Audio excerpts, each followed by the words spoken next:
Hello there. Welcome back to Northern Disclosure, where my lovely co-host Janine Turner and I talk about episodes of Northern Exposure. In this particular one, we're going to be talking about Dateline Cicely, and we have one of our writer-producers, Jeff Melvoin, joining us in a few minutes. And he's just a great guy and a super smart, talented writer and producer, and he has an incredible career, and it's going to be fun to catch up with him. I just always love talking to him. How you doing there, Janine? I'm well. Good to see you, Rob. And I am. He's one of my favorite writers. He's just phenomenal writer, producer. So it's exciting to have him on the show today. Yeah, exactly. And this episode was very, as usual, but I mean, in particular, very intricately brilliant. So we will get down to the nuts and bolts of that. Yeah, I mean, he's written a lot of Northern Exposure. He wrote the the two episodes, I believe, where you and I finally, Fleischman and O'Connell, finally have a roll in the hay, and then we forget, or Maggie forgets that she had the roll in the hay. Do you remember that? I do remember it. Mm-hmm. Excellent episodes. I think he wrote both of those, but he can tell us. I'll give you a little synopsis of the episode. This one's called Dateline Cicely. It was season 3, episode 11. In it, Maurice attempts to enliven his newspaper by hiring a new and mysterious reporter. Maggie tries to tell Joel about talking trees, but he's not listening. And Chris becomes a co-owner of the Brick when Holling receives an unexpected but long overdue tax bill. What did you think of this episode? Oh, as usual, they're all like little short stories, aren't they? I love to read short stories. I read Leo Tolstoy's and Chekhov's short stories, and every one of these scripts is just like a little short story. And again, I think one of the things of note, you know, is if it's not on the page, it's not on the stage. So Jeff's writing was phenomenal, intricately brilliant, as I said earlier. If you listen to all the details and the things that are said, but the acting again was very superb, most superb. I thought John Corbett did an excellent job. It was a kind of gave him a little more to do.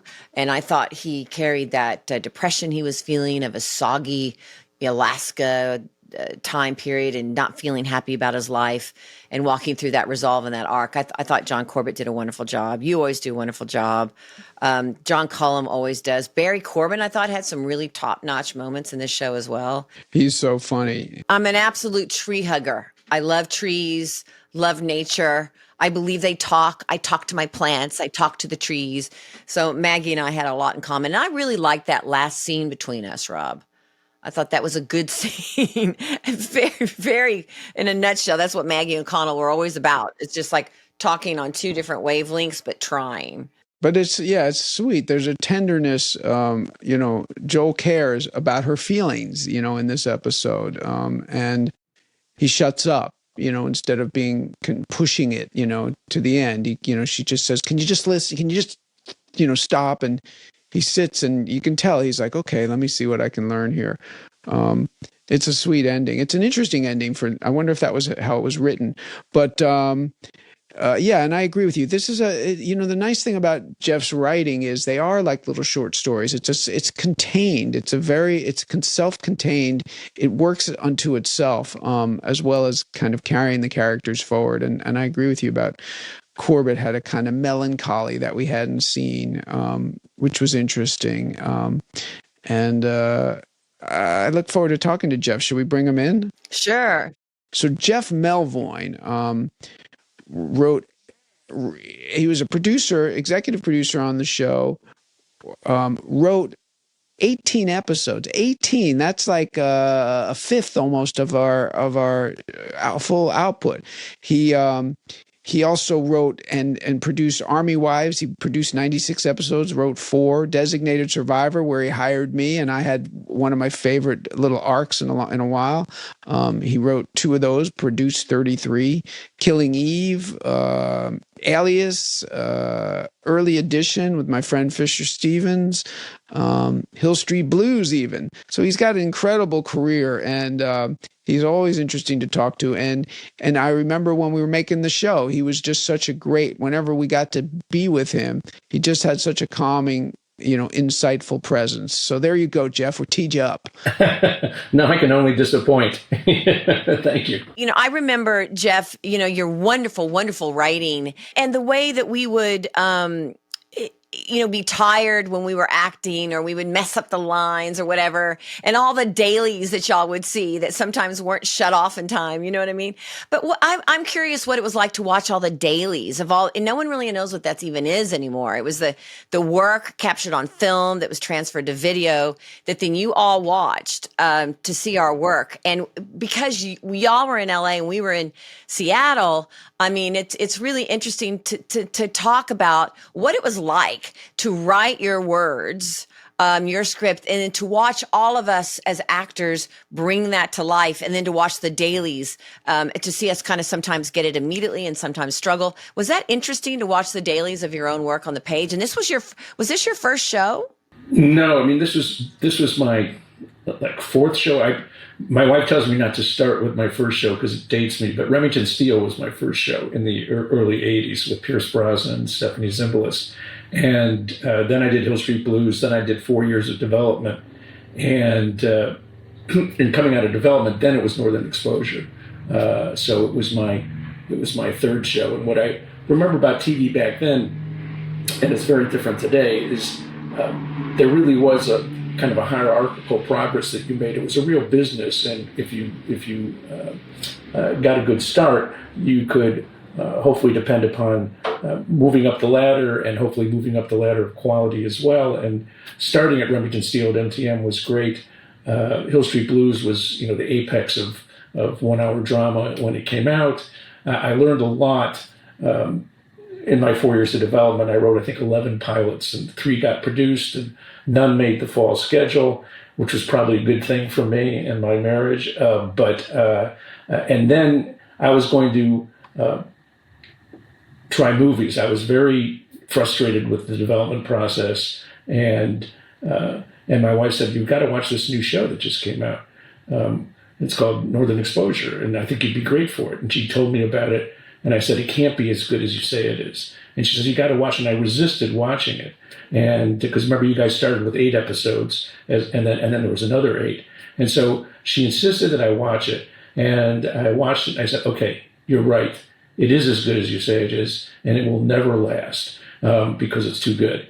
And then they ordered another 8. And at that point, my agent said that there was an opening. And I said, "Absolutely, I would be interested in doing that show." And I interviewed with Josh, and the last thing I had written was a pilot for Harry Belafonte. It was a serious work where he wanted to play a cop in New York, and I'd written this, I thought, very intricate story about a guy trying to find his roots again, who had kind of gotten distanced from what he had been. And I won't go into details about that, but it was a very socially pertinent piece. And Josh had read that and said, "Based on that, I think you'd be better for this other show we're doing, I'll Fly Away, which is about civil rights in the South." And David Chase was doing that show. And I said, No, you don't get it. I said, I know Fleshman, I said, I can write that show. And I made my case, and they hired me. And the first thing they gave me was this script called The Body in, well, I retitled it The Body in Question. It was about this Napoleonic soldier being found in a block of ice. Wait, so that's the episode where we break the fourth wall, yeah? No. Oh, that was Robin and Mitch. I forgot. Yeah, just like the Trebuchet show, the flinging the piano, Robin and Mitch. And then Soulmates, which was Andy and Diane. As it turned out, my first 6, well, each season I wrote 6 episodes, but the first season I wrote 4 rewrites and 2 originals, of which Dateline Cicely was the first. And but there had been a lot, I think, as John and Josh, and by the way, John and Josh interviewed me, and then John went on to work on Going to Extremes, the medical show that was set in the Caribbean. And so all of my work was with Josh for all of that. But they gave me the script by Henry Bromell, who was a terrific writer. I don't think his sensibility fit the show. In any case, I read the script. Josh and I talked about it, and I just had a feeling for the series in general and this particular episode in particular, said, I know what to do with it. And I gave it a page one. And I mean, with full respect for Henry, I have a little anecdote about that too, but because we were friends afterwards. Let me ask you something though about. I always felt it's funny because based on what you just said about John going off to going to extremes, which lasted I think a season. Similar idea of a kind of fish out of water doctors in the Caribbean, but I always my sense is that this, if you had to say, Northern Exposure was more Josh than John. Do you think that's the case? Well, it was for me because I never really got to know John. I mean, continuing my story, he plays into this because I did a complete rewrite on the script and was called back in to meet with Josh and John. And Josh was delighted. And, Josh was a very tough taskmaster. Very hard, yeah, tough. Yeah, I mean, he's the most brilliant guy I've ever worked with or for, and a brilliant editor, just generally brilliant. But he was also, in terms of his management style, he was clinical. I mean, what I've said is that there's two types of shows, at least back in the broadcast heyday. There's teaching hospitals and there's private hospitals. And when you start, you want to be in a teaching hospital where you have a benevolent senior resident who will take you on rounds and let you see all the patients and treat a few, but will intervene before you kill anybody. That was what Remington Steele was for me. It was a lighter show, self-contained episodes, and I had a great boss in Michael Gleason, and I learned a lot. And then Hill Street was a step up in terms of seriousness. And then working on my pilots, I learned a lot as well. And by the time I got to Northern Exposure, I felt, okay, I'm ready for a private hospital. And in the private hospital, all they want to know is, can you do the neurosurgery? And if you can't, not only do you lose the patient, you lose your job. And a lot of people went through the doors of Northern Exposure in the first couple of years. A lot of talented writers, and for whatever reason, didn't connect with Josh. He didn't have, I think, a lot of patience with people who didn't get on his wavelength. And for whatever reason, I got on his wavelength, and he was tickled with the draft that I turned in. Which was which show? A Body in Question? Yeah, The Napoleonic Soldier and a Block of Ice. And John was in the room when we were talking about it, and John Falsey wanted to criticize it a little bit. He had some comments. Josh just cut him off and said, no, this works. This is it. That's what I mean. That confirms my hypothesis that Josh was really the show. John was kind of, I mean, not to take anything away from John and his talent, but it just always seemed to me that Josh was the heart. It was coming through his sensibilities, and that he was the one that was making the decisions. Yeah, and in this case, again, with full respect to John, because the show is brilliant, but I never talked to John again. Oh my God! Yeah, that was the last time I even saw John. Because he was off. Yeah, he was doing other things. But let's get into this show a little bit. Like what? So Dateline Cicely, how does that come about? Are you given a premise and then you build an outline from that, or did you just come out of whole cloth and said, "Oh, let's imagine if Cicely had a newspaper"? How did that happen? It's a good question, and frankly, the mists of time have kind of clouded my specific memory of it. But the way things work in a more traditional teaching hospital type of broadcast show, the writers' room would meet as a whole. A writer would suggest things. The showrunner or a designated number two would run the room, and the showrunner, if the showrunner weren't in the room all the time, they would check in regularly and make course corrections in the story. And that's not the way things really worked on Northern. It was more one-on-one with Josh and then some discussion. But out of the run of the show, Andy and Diane and Mitch and Robin and I wrote the great majority of episodes. And there were, I think it took a while to find his starting five, so to speak, in basketball terms.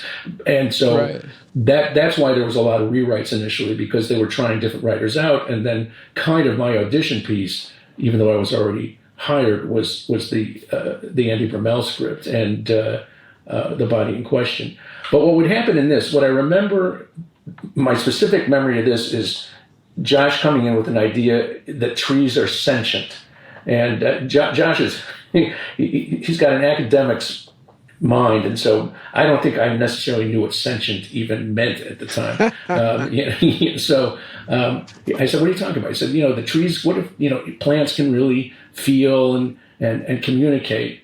And I don't know where Adam came into the picture, but that was the nub of the episode was sentient trees. That's funny. I would have thought it was the opposite, because I was going to ask you, thematically, there's two storylines and maybe a mini storyline with Janine, but with Maggie, but there's really two storylines, an A and a B. And the A is clearly the Cicely, the Dateline Cicely, the newspaper storyline. But you're saying that it started with the tree storyline and that became the B storyline. But they're not really. I mean, did you watch it recently? Yeah, I did, and they're not really related, are they? They're related in relationship to what was in the newspaper, because they had talked about the trees in the newspaper. Oh, I see. You're right. That's a good point. No, you didn't believe that Adam was sincere with what he was doing. And I think that's an interesting point of this episode is Adam was actually right this time. I mean, we always talk about Adam's a liar or this or that, but he was right about everything. And if you take that to today's modern technology, where it's like, how did you know I was 54th in my class? How did they know, how I breathe when I'm having sex? I mean, that type of stuff, right? That people are listening. But it was about the trees. And that was in the newspaper. And then that Maggie went to check all that out. And then at the end, they were right about the trees, that there had been a chemical spill and the trees were screaming. So I think in a way that was the A storyline. It would just had to be funneled into different ways to bring that about. Right, Jeff? Would you say that's kind of was sort of the premise that just went in two different directions? It's, to me, and I do a fair amount of teaching. I've currently this is my fifth year of teaching at the Peter Stark program, the producing program at USC, and my course is on script development. And then I've done a lot of teaching over the years, and when I talk to people about how do you learn to write, and of course the biggest lesson is just try it. But I'm very wary of books that are prescriptive about this is the way you do things, because they almost make it seem like a menu. You lay these things out and then you find your midpoint and you do this. But you guys have both been involved in writing. To me, it's more like mud wrestling. I mean, it's like you get an idea, it throws you to the ground, you throw it to the ground, you roll around a bit. You go back and revise. You say, well, then this is going to happen, which means I got to go back and do this. But then if I do that, then I have to adjust this. And I think in this case, I get a conception of more like something very much like the construction of an atom, that there's this nucleus and everything kind of grows around that. Because you wouldn't have thought, as you say, Rob, that an idea about talking trees would have been the starting point for this particular story. But especially when you approach writing episodic television as a profession, your job is to create problems and solve them and to ask questions. So you say, and I'm not sure this is exactly the way things got constructed, but it would be plausible to say, okay, talking trees. How do we get into a story about talking trees? And I think we had Adam involved in the mix too. And then you start saying, well, how do you make that into a story? And you say, well, you got Adam in the mix, so Adam's back in town, and then somehow the idea of Maurice in the newspaper. I had been a journalist for 7 years before I started working in this business. The last 5, I was a correspondent for Time magazine, so I had some insight into the news process. I will say, jumping out for a second, looking from the outside in on this episode, and being 30 years since I've really thought about it.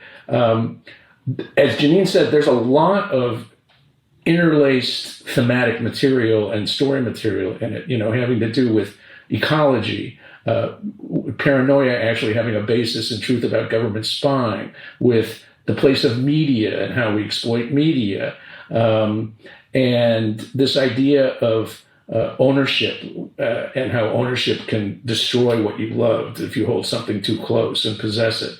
And they all seem to kiss, as we say, thematically, without being on the nose. And to me, that's part of the genius of Josh and John in creating the show, because they created this this laboratory. I almost think about that city in the old Superman that lived under glass. I think, I forget exactly what it was, but it's like they created this really magical place with this amazing mix of characters, and within that, so many things were possible. When you talk about it, it makes sense to me. Like, I hear what you're saying, and I think what I liked about the episode was because in a way they seem disparate, but now when you talk about it, I get it. But what's interesting is that it's not on the nose. That they do work, right? The episode completely feels like a contained thing that works to me, but it doesn't feel like everything's connected in an obvious way.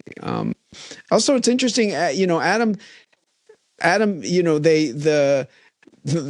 Janine was talking about a minute ago was like this idea that he's right in this episode, but that's the beauty of it. Like he is a pathological liar, but then he's not. It's like, and the way you guys balance that in the writing, because you're like, you don't know whether anything comes out of his mouth is true or not, and then sometimes it is and sometimes it isn't. I think even some of the things he said in this episode early on, one would be dubious of, but it was very, very well structured ultimately. And working with you guys, I mean, the cast was so outstanding, and so it's like you have these instruments, and if Rob and I are both guitar players, and we know that when you pick up an instrument that's really terrific, it's just a pleasure to be able to play it. And that's the way I think we all who wrote the show felt about you guys, and the directors too, and the art department and everybody, is that we are playing with the New York Philharmonic or the Berlin Philharmonic. We have the best instruments that anybody could play, and our job is to give you the music that'll make it come out. And the connections that get made when you're working on that wavelength are some things that I don't think the writer can even necessarily say that you were in full control of. I mean, I see things now when I look at that episode that I think, boy, that's really amazing, the stories within stories, and almost a Russian doll quality. Because another theme really is storytelling in itself. Adam is a fabulist. I mean, he seems to make things up, but we're spellbound for it. And Maurice says at one point, boy, he does spin a good yarn, doesn't he? And then he's selling papers by trying to tell a good story. And then when I just look at the episode as a whole, I said, I'm just interested in knowing what's going on. This is a really good story that's just entertaining in itself. So it's kind of meta that the episode itself speaks for the importance of good storytelling. And again, I see myself as part of a greater whole, of which you guys were a huge part. Oh, that's so beautiful. Yeah, so lovely. Thank you. Yeah, that's so beautiful. And Jeff, that takes me back to my original question, which was about watching dailies. What was it like when we're separated by by Oregon, California to Seattle, to Washington State, and when you write it and then you see the actors act it and you're watching the dailies.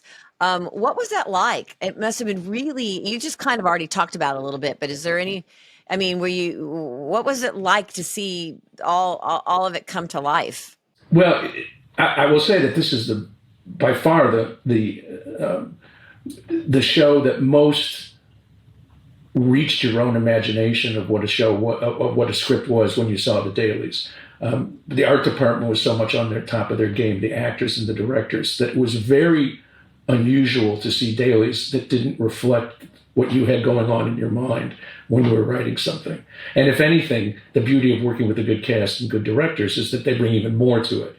It was very rare that you'd see a line reading or an interpretation that somehow jarred you from what you'd had in mind. And by the way, when that happens, at least half the time, it's better than what you had in mind. But it's just it's just kind of jolting sometimes. But I will say that in terms of the actual dimension of working on that show, because having now run a number of shows myself, what happens in the editing room is the final rewrite of an episode. And there wasn't a lot of final rewriting that was going on in a significant way, because the shows really were written to within an inch of their lives. I mean, for Josh, by the time, when I talk about being in a private hospital, on a lot of shows, when you turn in a script to the showrunner, they're gonna put their marks all over it, rewrite things, even if they don't change scenes, they're rewriting dialogue. All Josh really wanted to do was say, should this be a semicolon or an ellipsis? No way. Oh my God. Yeah. Oh yeah. Yeah. I mean, the things that he would change or he'd insert, and you guys can see this in some of the shows, especially between your kind of dialogue, is that there'd be a dialogue between the two of you, and he might insert like Maggie saying, "Huh," just trying to get the rhythm. I mean, it wasn't everything he was doing had to do with just the most sophisticated, polished notes, the little grace notes on it. Yeah, and so if a script needed more work than that, you didn't last very long. Yeah. Well, there were a lot of writers we've noticed. Janine and I, they'll pop up on the credit and we'll be like, I don't know who that was. Like, it'll be a name we've never, because they were there for one episode. But I want to just say while we're here that Michael Fresco directed this episode and he did such a lovely job. He directed ultimately 12 episodes of the show. And like you, he was a regular person that we, he was part of the fabric of the show and we loved him. He was going to be on this episode, but we had some technical difficulties, but we'll get him on another episode.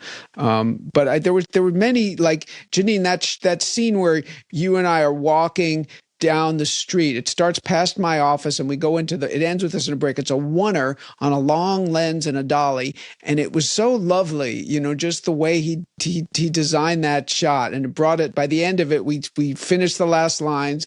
It's over my shoulder onto you and we go into the brick and we continue the conversation. But he had a lot of nice touches, and I don't know why.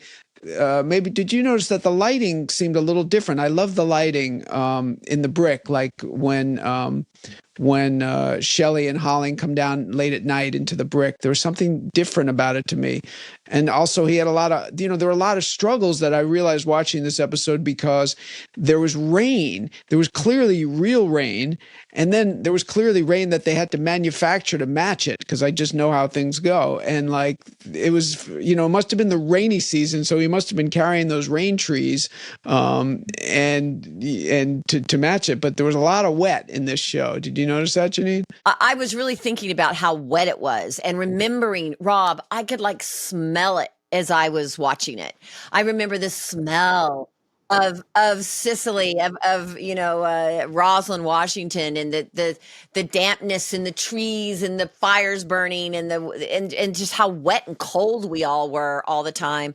And I thought about that too, Rob. And I do want to give a shout out to Michael Fresco because I worked with him again on Strong Medicine. He's a fabulous director. He added so much movement to this show without letting the camera become the star. And I don't like it when the camera becomes the star. But he was able to still make it work in an organic way. And lastly, I will say to everyone who's been listening to every single episode, I'm so glad that Maggie is finally out of those horrible pants that made me look 10 pounds heavier than I was. And Rob, I am finally in my dark navy blue side zip pants. I'm really excited about that. Well, you looked good. I'm in Sorel boots instead of those weird like boots that came up like this because we've been talking about that, Jeff. I was wearing these god-awful jeans that made me look 1,000 million pounds heavier. And I remember I walked into the directors and I said, they're like, you need to lose weight. And I'm like, I don't really? Like, look at me. I don't know that I need to lose weight. I just think I need a different like costume on. But anyway, it was fun to see how, you were right, Rob, the cinematic quality, right, Jeff, that really made a difference in the bringing, like Rob often says, a completely different character. I went back and looked at the script. And by the way, in terms of the weather conditions, because when you were shooting that, the original line from Chris on the opening scene was it's a chilly 28 degrees or something, and it was changed on the day to soggy because it was so raining. But talking about Michael Fresco and his touch, I mean, he was terrific in all departments. He was great working with actors, and he's great with camera. And I always believe that form follows function. I mean, he didn't intrude with the camera. He chose his shots to tell the story in the most graceful, natural way. And the show itself, I think, moved really well because of that. And we were talking beforehand, Janine, about the last shot, which is very cinematic and also very unusual for TV. It's a kind of medium two shot of the two of you sitting in the woods, and it hangs on it for 10, 15 seconds before it fades. And you had asked, was that written? And it was, but it wasn't written quite. The last thing was, Joel says, what do I do? Maggie says, just listen. And Joel says, and by the way, in terms of the punctuation, you say, what do I do? Maggie says, just ... listen. Joel, ... okay. And those ellipses are really important in terms of the rhythm. They both stand still listening, ... a beat. They whisper. Maggie, anything? Joel, no. Maggie, ... We'll give it a few minutes, then try someplace else. Joel says, right. And the last line in the script, and as they sit, listening to the trees, fade out. But it was Michael's touch, that gave it that extra bit of poetry, and just let the sign. And it's also to Josh's credit that they didn't cut out as soon as the point was made. They let the scene continue. It really is sweet. We might want to give a nod to sound, because the way they brought in the wind and the sound had a big both the sound was always exceptional. Glenn Metcalf was our sound on stage with us, our sound mixer on stage. But then in post, everything they had to bring in to the wind and the trees, it sounded, we had an exceptional team all the way around. I never set foot in the editing bay as a producer on the show. That was exclusively Josh's province. And and by the way, on most shows, the showrunner has the final cut. Certain showrunners are more open to letting writers come in and at least see the cuts as they're being made. But that wasn't Josh's style. So it was like our job was to write the best scripts we possibly could. And in his way of running things, and he may have changed over the years, there was just never an invitation to participate in the post process. So, Janine, in terms of how carefully we're looking at dailies, it was for our own edification and satisfaction. But the extra role that dailies play when you're actually responsible for the final cut is you're looking for performance and thinking about how the thing's going to fit together. And we didn't have, any of us, those responsibilities while Josh was in charge, which at the time, it didn't bother me. It still doesn't bother me. It's not quite the way I do it. I like to have the writers feel more involved. But to be honest, they don't have much more of a say than we did. By DGA rules, the director has 4 days with the film when they're done, and then it turns over to the showrunner. That's the thing. Everybody has to give. Do you know what I mean? It's like, and that's if you are a power control freak, you're in trouble in this business, right? Because writers have to give to the executive producer, and the directors do their cut, but they have to give to the executive producer. Actors can do their part, but then once they do their part, we can say we liked take 1 better than take 3, but in the long run, it's not going to matter. So everybody has their power at that moment, but it's fleeting. Because it's really going to be how everybody works as a team to put it together. Right, and what's important in an environment like that is that it's about making the best possible show, not about ego, not who's going to be able to lift their leg on something. And that's the way it definitely felt with this show. I think we all felt, the writers, that we were just trying to live up to the ideal of what Northern Exposure was. And I knew, even as I was going through it, this is going to be the high watermark of my career from a literary point of view, which is a strange feeling to have when you're in your 40s and saying there just can't be a better show to work. Wait, so do you maintain that now, still, after all these years? Yeah, I'd say I'd say from a literary high mark, it's just like we were given the privilege of writing that show. And I've loved the other shows I've worked on and always gave 100% to them. And I'm very proud of them. Are you the one who coined the phrase about the souffle? Yeah. I used it. I don't know if I'm the first one. Tell it to Janine, or tell the audience. It's a great... Well, the key to writing the show was that Cicely existed just a couple feet off the ground. And it was like a souffle. It was very delicate. And if you had the wrong conditions, it would collapse. And it's interesting, outside writers, when they would write spec scripts, there were often almost sci-fi elements or very mystical elements to it. And I'm saying, boy, is that what they think the show is? We did have all sorts of spiritual qualities to the show, But again, it was that mix. You can't get too high off the ground, or it's not our show anymore, and it can't be completely grounded. One of the interesting things about the show's appeal was that this was such a great community of characters. But if you examine what the community was, there were no children. There was one married couple. It was a very interesting assortment of individuals, but you bought it. The glue was the same glue that kept the show together, even an episode like Dateline Cicely. It is that same souffle quality. There was just something, such a delicate balance of qualities. And again, I credit Josh and John for creating it, because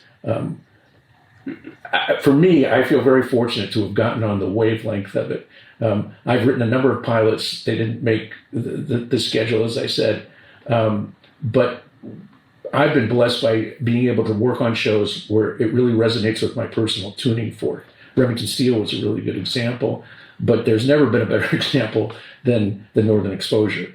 I know these characters, I know this world, and even though it was hard to write these things, there was another aspect to writing it that was fascinating, which is that Andy and Diane and Mitch and Robin are brilliant writers, but we all wrote different scripts. And I don't know if you've noticed as you look, whether you can say, well, that definitely sounds like a Mitch and Robin script, and that's like an Andy and Diane this one script. stands out very distinctly. Like, there's definitely your voice. There's certain things, and you, I think you write Joel really well. There was certain little nuances that I appreciated watching it, and I remember when lines like "I'm not a child of nature, I'm a child of asphalt and toxic waste" or something like that. Right, toxic fumes, yeah.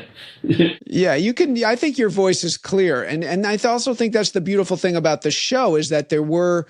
It had these dynamics to the writing. It wasn't all one voice, except it was cohesive because of Josh. Yeah, that's the point I was going to make. Is like Andy and Diane's latest script would come out, and I would just marvel at it. I would say, "How did you possibly write this script?"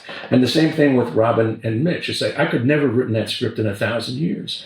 And then my script would come out, and they would be equally complimentary. So we were.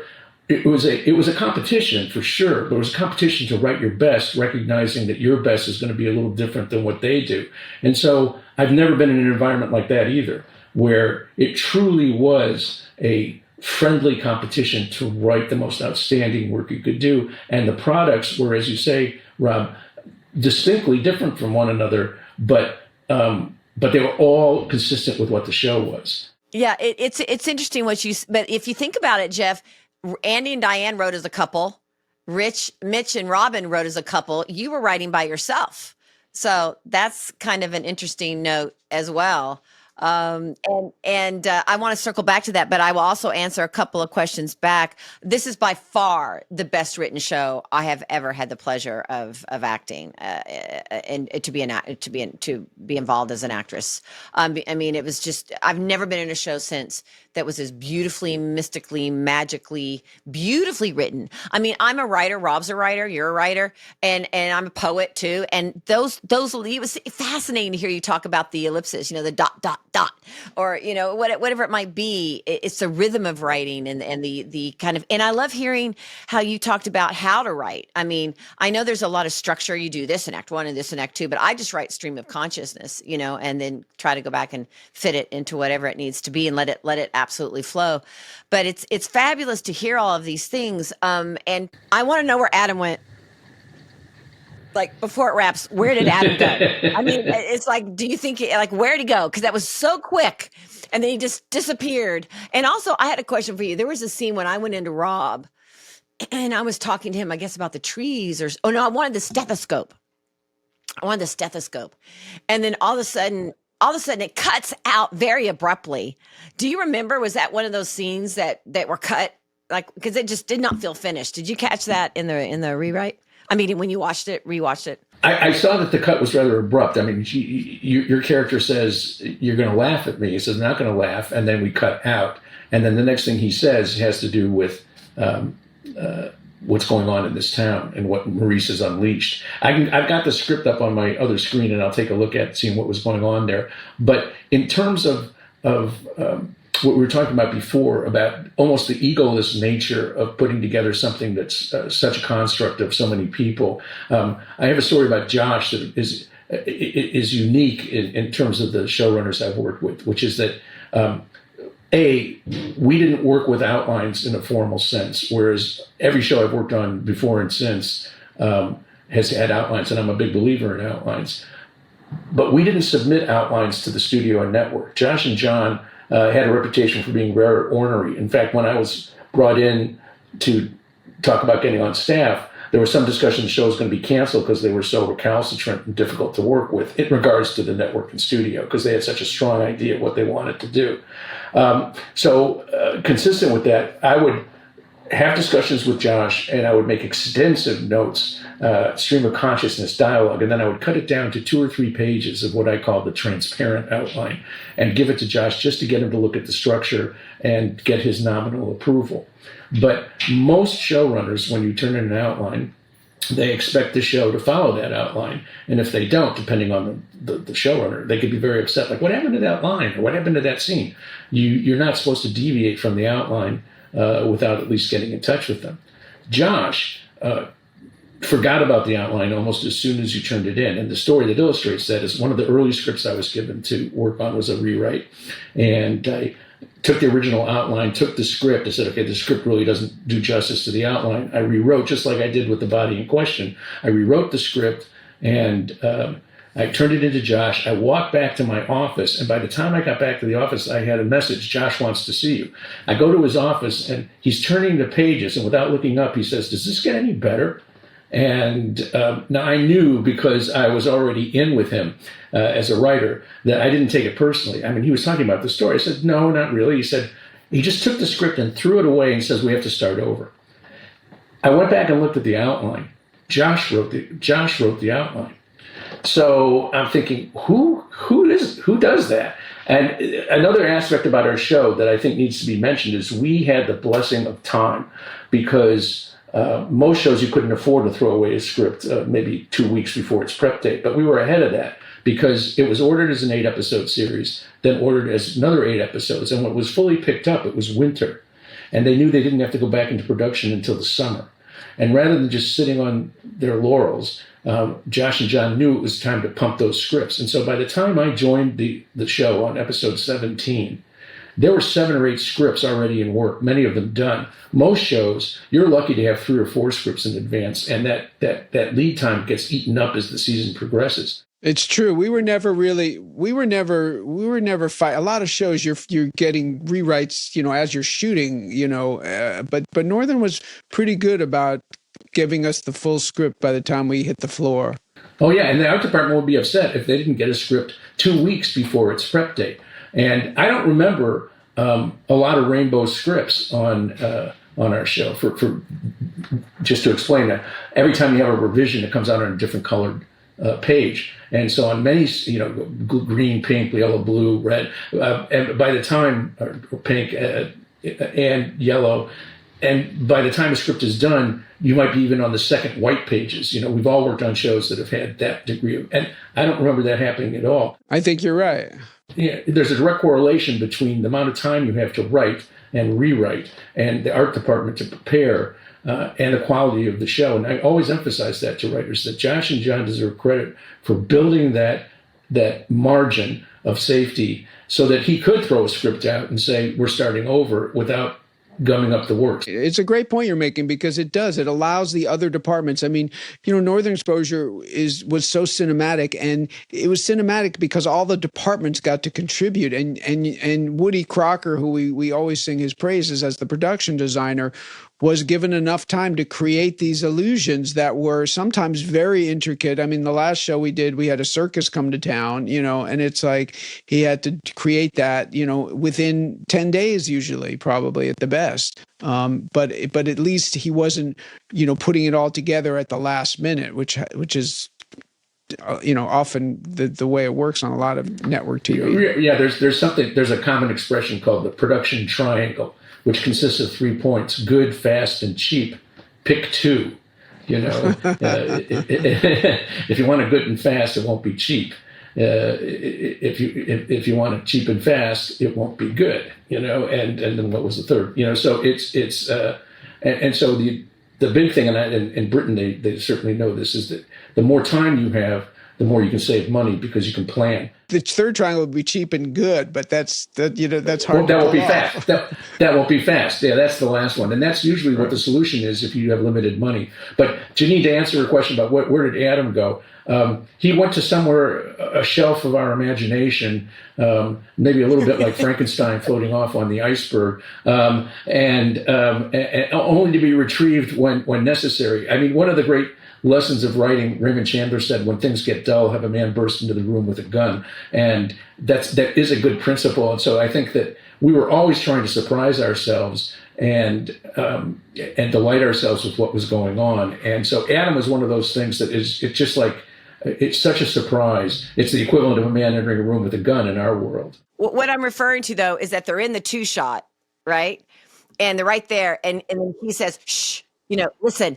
And then within a millisecond, he's gone. So I didn't mean like in the course of the scripts. I just meant it was so quick. It's like, did he jump into the water? Did he sneak off so quietly? It's like, where did he? That was quick. It was sort of like an ascension to the heaven, like in the Bible. You know what I mean? It was kind of like, well, where'd he go? But that's the mystery of Adam. You never know. Here's what the script says. Adam, he's concentrating. Company, ... 2 men and a woman, ... or a very small man, ... Maurice turns his head, listens for a long beat. Nothing. He turns back. Adam's gone. Yeah, that's so fun. I also love his line in that scene where he says, where they're, when they're kind of mano a mano going at it, and Adam says, I could rip your heart out, and I could rip your heart out and show it to you while it's still beating. Exactly. I love hearing how Josh allowed all of you to work sort of stream of consciousness. I love that. To me, that makes sense. It makes sense that the show could be this, because I think in order to get a show that is this brilliant, from all of you, the writers that were just Robin and Mitch and Annie and Diane and you, to get it has to kind of just be. Let's just let it flow. Let it all let's let our imaginations let's just do it. And then we'll fit it back into this when we need to. And to circle back to what Rob was saying in the beginning of the conversation, I think that's what this whole show was. It was going to be like, okay, it was the trees and the trees talk, but it kind of went all these different directions and it came back. And I really love hearing that outlines were something that didn't always work, because I'm not a big outline person. I'm a very much stream of consciousness person, because I think when you're in an outline, you're confined. Okay, I've got to fit this into this thing. And then you can't just, I won a writing contest in 3rd grade, and they just gave a topic like, it's a monkey in a tree, right? And I just went, oh, monkey in a tree. And I just and started writing, which I happened to win. But it's because I didn't get locked down in kind of, so it seems like Josh allowed that kind of atmosphere. And it's really interesting to hear how y'all were so in advance you could let that happen, where you could just let these crazy things happen and these crazy things be said before the internet, I might add. Yeah. What I say is that when I teach is that the outline is a map. It's not the journey. You have to go on the journey. And sometimes the map coincides with what you expect, but sometimes say, oh, it looks better over there. And that was very much Josh's attitude. There's a Yiddish expression, Rob, that I use all the time, which is, if you don't know where you're going, every road will take you there. So you have to have some sense of direction, or you end up nowhere. But between those two poles, all that mattered to Josh at the end of the day was, does the script work? And if it worked, he didn't care how close it adhered to what we talked about before. And if it didn't work, what he said, but that's what we agreed to. That was not an acceptable excuse. So it really was I look at that period of time, and it really was charmed and a gift. And the planets just have to align. And as we all know from our experiences since, that they don't always align. And in some ways, it's it's a little miraculous, the whole thing. And people, I was at a function last night, and somebody said, oh, my mom just had her hip replaced, and while she was recovering, you know what we did? We watched Northern Exposure on Amazon. I hear so many people's recovery involves northern exposure. It's so interesting. My mother, every night, she's like, turn on northern exposure, turn on northern exposure. Yeah, I just think that what we're talking about and why people watch it in times of need of comfort or solace or just cheering up is that it really was, as I used to say at the time, it's the human comedy. And I emphasized the human. It was just such a humane show. And it all was us veteran writers who we know how to do car crashes and bodies being discovered and all this melodrama, and we didn't have those tricks. Our car crashes are dream sequences. Our act outs could just be a raised eyebrow. It was not. We were working at the height of our powers and trying to outdo each other in the best possible way every week from the writer's perspective, and then had the joy of seeing you guys put it on its feet, and so it was this loop that was constantly feeding itself. And I'm just eternally grateful and at that opportunity. And like I said, Rob, I felt at the time, this is it. It's not that the rest of life has been a disappointment professionally. It's just you recognize, almost like an athlete, these conditions are never going to be about. This was the top of my game. That's a great place to wrap it up. It's you're so lovely, Jeff, and I think you put a smile on both Janine and I's face for so many of your anecdotes and revelations about how the show was put together, and man, it just wouldn't have been what it was. I mean, you give the show so much credit, but without you, it would not have been what it was. So we thank you. Well, it's great to see you guys too. I mean, and I must say, it's the sign of something that's really meaningful. Is it feels like it's only been a day. I look at you two guys and I said, we pick up where we left off. Yeah, it's been like 35 years. I mean, it's just like nuts. 34 at least. 34.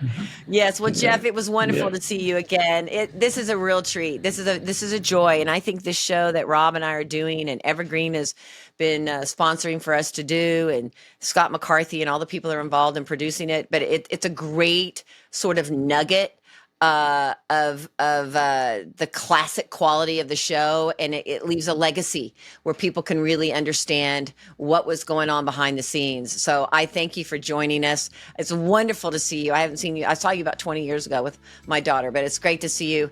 Rob, always fun to recapture these moments. Jeff, thank you for all the wonderful scripts. And one of your scripts I put up for the Emmy the year I was nominated. I guess you'll have to come back. You'll definitely have to come back. Yeah, we'll get you back for sure. Be my pleasure. Okay. Yeah. So I guess that's it. And we look forward to seeing you next week. And we're signing off from O'Connell and Fleischman. Actually, I think it should be Fleischman O'Connell. In your dreams, Fleischman.